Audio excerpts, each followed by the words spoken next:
जोंनि मानगोनां बयजोंबो सिबिजाथाव बानेश्वर बसुमतारिया गिबिसिन एबसुनि आफादगिरि महरै बै समाव बिबान रुजुनदोंमोन बा आफादनि जागायजेननायनि बिबानखौ बिथाङा लाजेनदोंमोन आरो बिथांनिनो गाहाय नेहाथारि कनिकेश्वर नार्जारी बिथाङा गाहाय नेहाथारि महरै बिबान लाजेनदोंमोन आरो दिनैहाय बिथांनि जोनोम सान 1 नभेम्बर आरो गिबियावनो आङो दिनैनि बे जोनोम सानजों लोब्बा लाखिनानै बिथांनि सोरगोआरि जिउआ सोरगोआव आलो गोजोनै जाहाथे जायगा लानो हायो जोंखौ बोर सारस्रिहरो आरो जोंनि अराय मोजांनि थाखाय बर' हारिनि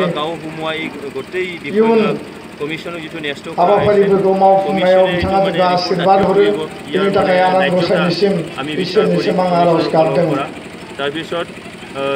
दामान गोनां रायजो राजा नोंथांमोन आं बारा गोलाव सम लानाय नङा गुवाहाटीयाव गुबुन मोनसे मेल दङ आरो समा एसे 2 बाजिनिफ्राय जानगारनानै 3 बाजि जाबाय आरो जोंहा लेङाइ आफादगिरि बिथाङाबो बिबुंथि लाखिगोन जुदिও बिथाङाबो मेलाव बाहागो लागोन दा बेखायनो आङो गुसुं समनि गेजेराव मोननैसो बाथ्राखौ आं बुंलांगोन। ইয়াত আজি এই সভাত অংশগ্ৰহণ কৰিব অহা সকলো জাতি জনগোষ্ঠীৰ ধৰ্মাৱলম্বী সকলো শ্ৰেণীৰ লোকলৈ নিখিল বড়ো ছাত্ৰ সন্থাৰ তৰফৰ পৰা মোৰ আন্তৰিক শুভেচ্ছা আৰু অভিনন্দন মই যাচিছোঁ। एसे सिगाङाव बे मेलाव हाबफैनायनि सिगां जोंनि हारिमु हान्जाया जोंखौ बरायदों लामानिफ्राय आरो बे बरायनायनि सेर सेर बिटिआर गोजोन गोरोबथानि दुलाराय बर' फरायसा आफादनि आरो बिनि सासे मेम्बार बे गासैखौबो लानानै स्ल'गान होनाय जै होनाय आं खोनानो मोन्दों। दा बेयाव मोननैसो रंजानायनि नेरसोन हिसाबै गोग्गानायनि नेरसोन हिसाबै फटका गावनाय बा बेरफु होनायखौबो आं खोनादों। नाथाय आङो दिनै मोनसे बाथ्राखौ बुंगोन जे बेबायदि रंजानाय फटका गावनाय बा बेबायदि बिटिआरनि मुङाव वेलकाम होनानै स्ल'गान होयोब्ला बिटिआर लं लिभ बिटिआर वेलकाम नङा होमबा एबसु लं लिभ एनडिएफबि लं लिभ प्रमद बर' लं लिभ गबिन्द बसुमतारी लं लिभ बा जाय जोंनि सिगनेटरि बिथांमोनखौ जेला बरायो वेलकाम खालामो नङा होमबा बे समाव सोरबा सोरबा उन्दुनो ओंखारा जाहैदों बिटिआरनि मुं बुङोब्लानो सोरबा सोरबा माने हराव उन्दुलाङा जाहैदों आरो बे फटका गावनाय खोनायोब्लाथ' माने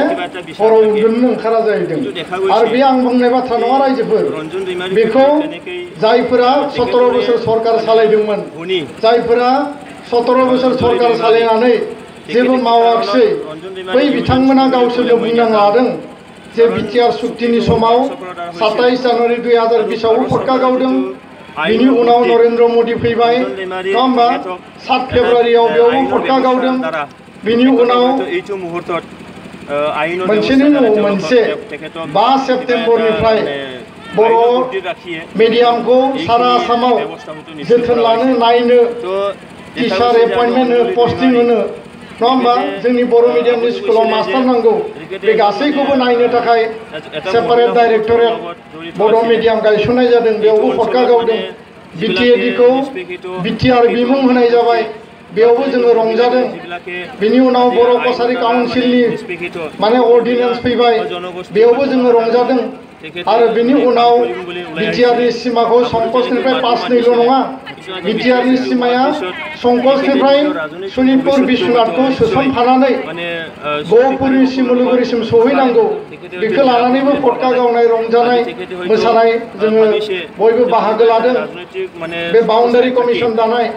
आरो बिनि उनाव बर' रावा आसामनि लोगो सरकारि राव फोसावनाय नङा होमबा बेजों लोगोसे बिटिआरआव थानाय गासैबो मिडियामनि भेन्सार स्कुलफोरखौ कलेजफोरखौ सरकारि खालामनाय आरो लोगोसेनो बिटिआरनि बायजोआव थानाय आसामाव जेसेबां बर' मिडियामनि स्कुल दङ बे मोनफ्रोमबो स्कुलखौ सरकारि खालामनाय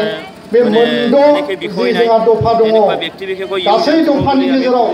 मोनद' दफाया 5 तारिख सेप्तेम्बरनिफ्राय 7 तारिख अक्ट'बर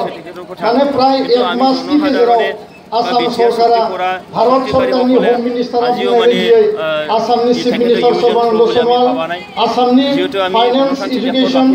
आरो पिडब्लिउडि मन्त्रि हेल्थ मिनिस्टार हिमन्त बिश्व शर्मा बिथांमोना मोनसेनि उनाव मोनसे फारि मावदों आरो बे मावनायनि गेजेराव जेब्ला मोनफ्रोमबो दफाया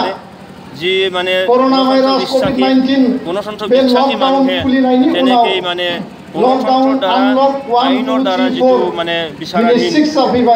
बे एक मासनि गेजेराव जे मावफुंनाय जाबाय मोनफ्रोमबो दफाखौ लानानै जेब्ला मावफुंनायखौ लानानै आसाम सरकार भारत सरकारखौ जों धन्यबाद होदों वेलकाम खालामदों रंजादों बरायदों बयबो पटका गावदों खाम जथा सिफुं लानानै मोसादों सोरबाया सोरबा उन्दुनो ओंखाराखै सोरबाया गोजांदों सोरबाया हराव उन्दुलाङा सोरबाया माने पटका गावनाय खोनाबानो